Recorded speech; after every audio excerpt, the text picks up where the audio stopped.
अस्सलामुअलैकुम वरहमतुल्लाहि वबरकातुहू। उम्मीद करता हूँ कि आप हज़रात खैर आफियत से होंगे।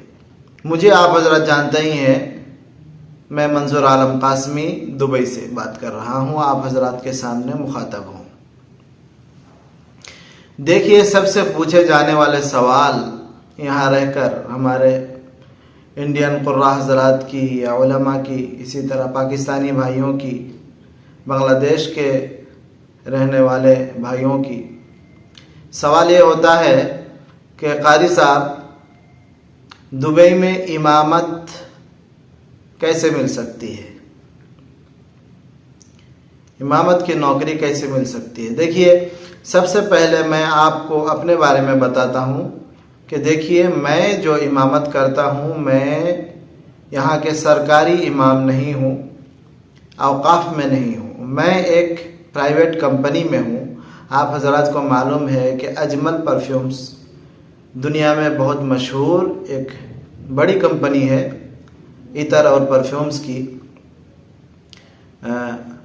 जो लोग इंडिया से ताल्लुक़ रखते हैं उन्हें मालूम है, हज़रत मौलाना बदरुद्दीन साहब अजमल दामद बरकातुहुम, जो दारुल उलूम देवबंद के रुकन शोरा में से है और पार्लियामेंट के मेंबर भी है और इंडिया के बहुत बड़ी शख्सियत है, उनको तो आप जानते ही हैं। तो उनकी कंपनी है, ये कंपनी के एक फ़र्द हैं हज़रत मौलाना भी, तो उन्हीं हज़रात की ये कंपनी है जो पूरे वर्ल्ड में इनकी जो है ना काम है। चुनांचे मैं अजमल परफ्यूम्स कंपनी और इंडस्ट्री में इमाम हूँ और मैं अकेला नहीं हूँ, यहाँ और भी इमाम साहब हैं। बहरहाल, तो ये है मेरे बारे में। मैं अजमल परफ्यूम्स इंडस्ट्री में इमाम हूँ, औकाफ में नहीं हूँ। ठीक है, चलिए, ये हो गया मेरा मसला।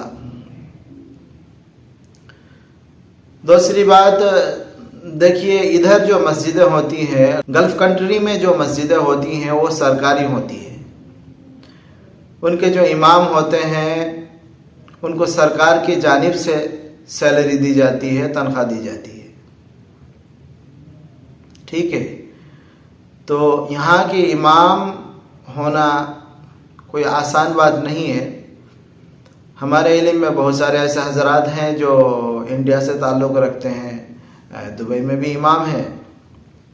दूसरी बात, देखिए, दुबई एक स्टेट है और इसी तरह और भी 6 स्टेट है, कुल मिला के 7 स्टेट है। 7 स्टेट मिलकर पूरे यूनाइटेड अरब इमारात है। अब हर स्टेट का गवर्नमेंट अलग अलग है, हर जगह की हुकूमत अलग अलग है, हर जगह के रूल्स कुछ ना कुछ अलग अलग है। इसी तरह इमामों के सिलसिले में भी सारी चीज़ अलग अलग है, कहीं सैलरी ज़्यादा है, कहीं सैलरी कम है, इसी तरह है।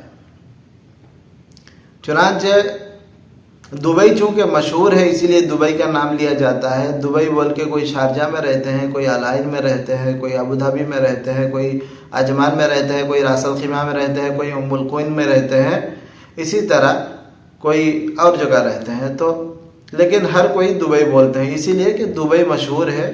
दुबई से मुराद, दुबई एक अलग स्टेट है और बाकी सब अलग स्टेट है। चुनांचे सारे स्टेट मिलकर यूनाइटेड अरब इमारात है। तो चलिए, अब असल मसले पर बात करते हैं। वीडियो मुकम्मल सुनिएगा, वीडियो मुकम्मल देखिएगा, तभी आपको कुछ जानकारी और कुछ मालूमात हासिल हो पाएगी।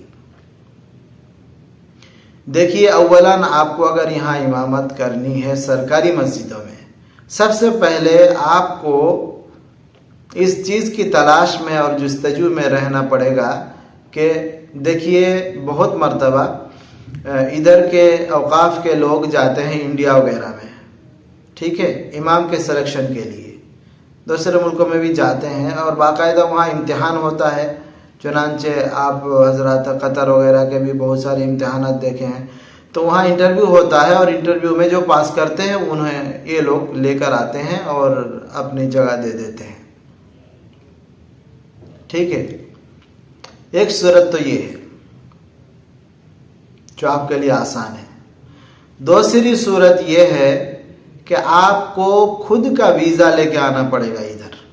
ठीक है। विजिट वीज़ा नहीं बल्कि परमानेंट वीज़ा 1 साल की 2 साल की जो वीज़ा मिलते हैं वो वीज़ा लेकर आपको आना होगा किसी के थ्रू।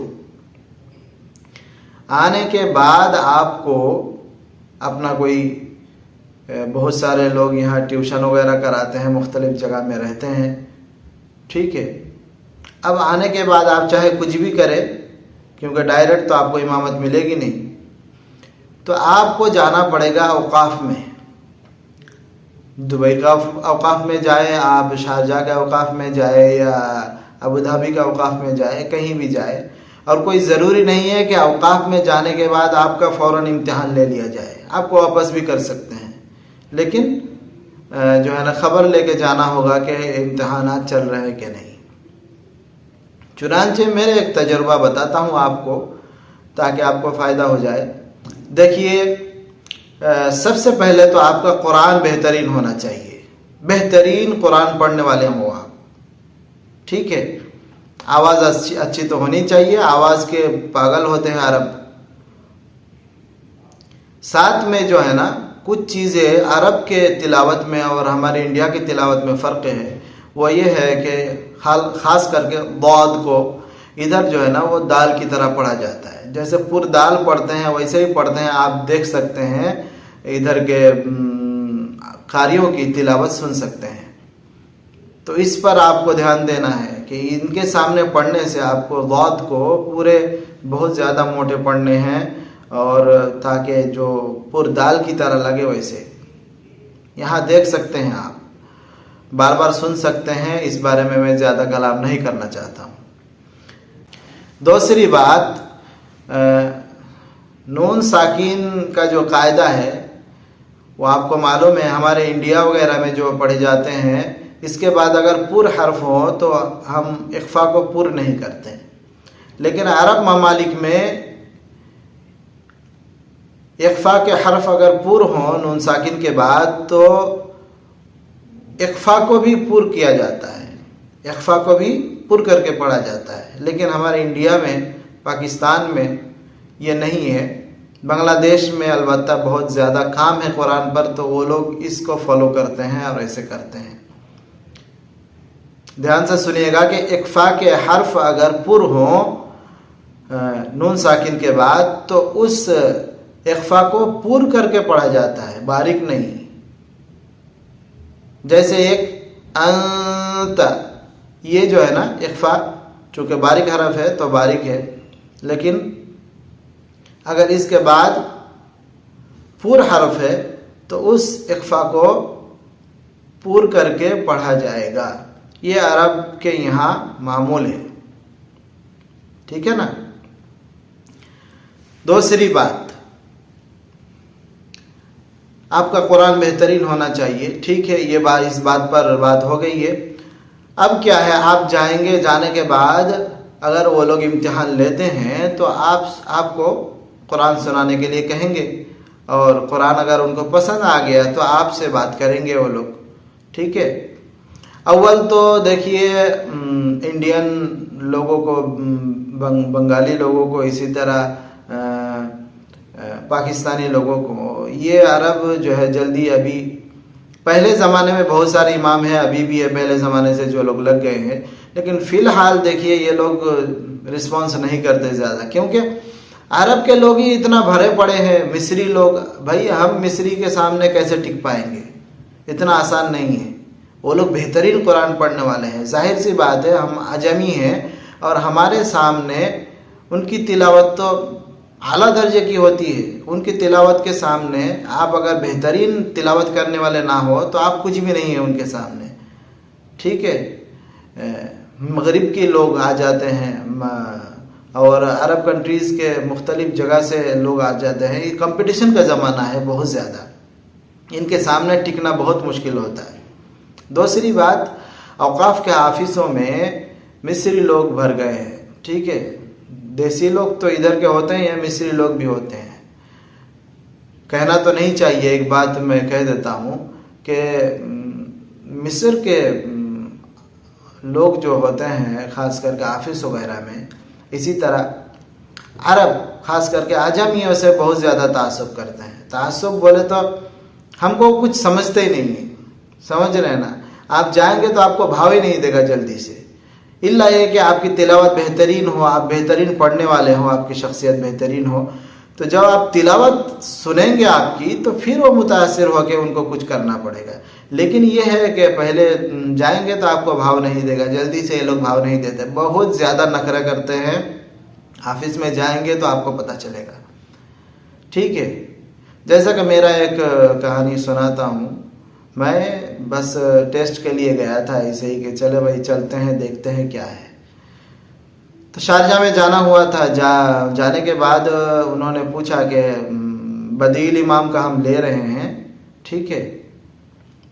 ये बात आपको समझना चाहिए कि देखिए यहाँ दो तरह के इमाम होते हैं, एक तीन तरह के होते हैं, बल्कि तीन तरह के इमाम होते हैं। एक तो मुस्तकिल इमाम, दूसरे बदील इमाम, तीसरे दायमी बदील इमाम। तीन तरह के इमाम होते हैं। मुस्तकिल इमाम आप जानते ही है, वो मुस्तकिल के लिए है, और दायमी बदील इमाम यानी आपको मुस्तकिल नौकरी मिलती है लेकिन एक जगह नहीं, जहां इमाम घर चले जाते हैं वहाँ आपको भेजा जाता है, वहाँ आपको नमाज पढ़ानी है। और ये मुस्तकिल है, आपको जहाँ भी इमाम साहब नहीं रहेंगे वहाँ आपको भेजा जाएगा और बाकायदा आप वहाँ नमाज पढ़ाएंगे, फिर इमाम साहब आ जाएंगे, फिर आपको दूसरी जगह भेजा जाएगा। तीसरी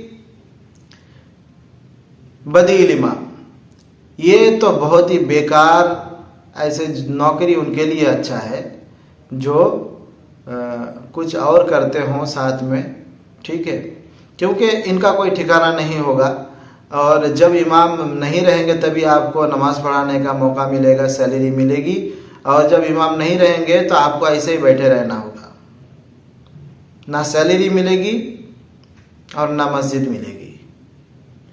रहाइश आपको खुद करना होगा, रहाइश के बंदोबस्त, ठीक है। वीज़ा तो खुद का होता ही है, सरकार आपको वीज़ा नहीं देंगे।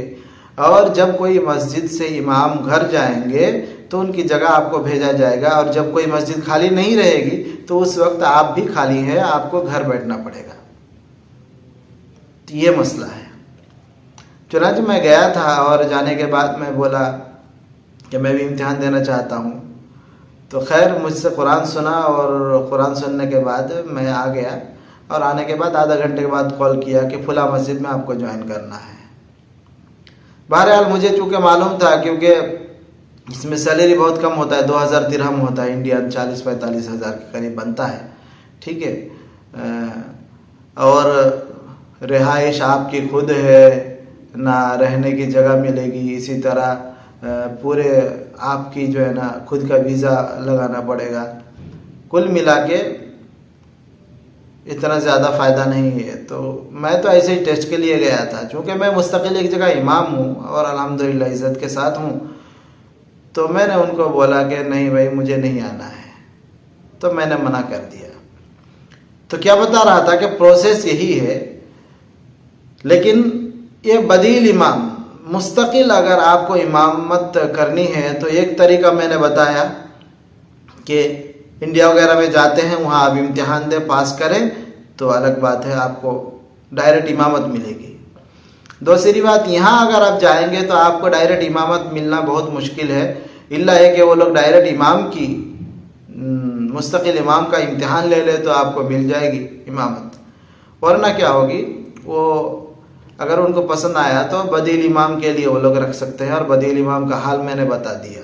वीज़ा अपना होगा आपका, सरकार नहीं वीज़ा लगाएंगे, सैलरी हर जगह अलग अलग है। शारजा में 2000 दिरहम देते हैं, दूसरी जगह में अलग अलग है। दुबई में कितना देते हैं मुझे भी नहीं मालूम, क्योंकि मैं कभी गया नहीं, इस बारे में जानकारी मुझे नहीं है।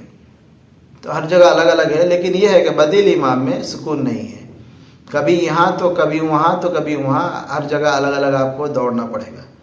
तो यही है कि बदील इमाम के लिए वो लोग लेते हैं। ऑफिस में जाएंगे तो मुस्तकिल इमाम के जल्दी इम्तहानात नहीं होते, उनका टाइम फिक्स होता है, कब होता है जल्दी मालूम नहीं होता है, ठीक है।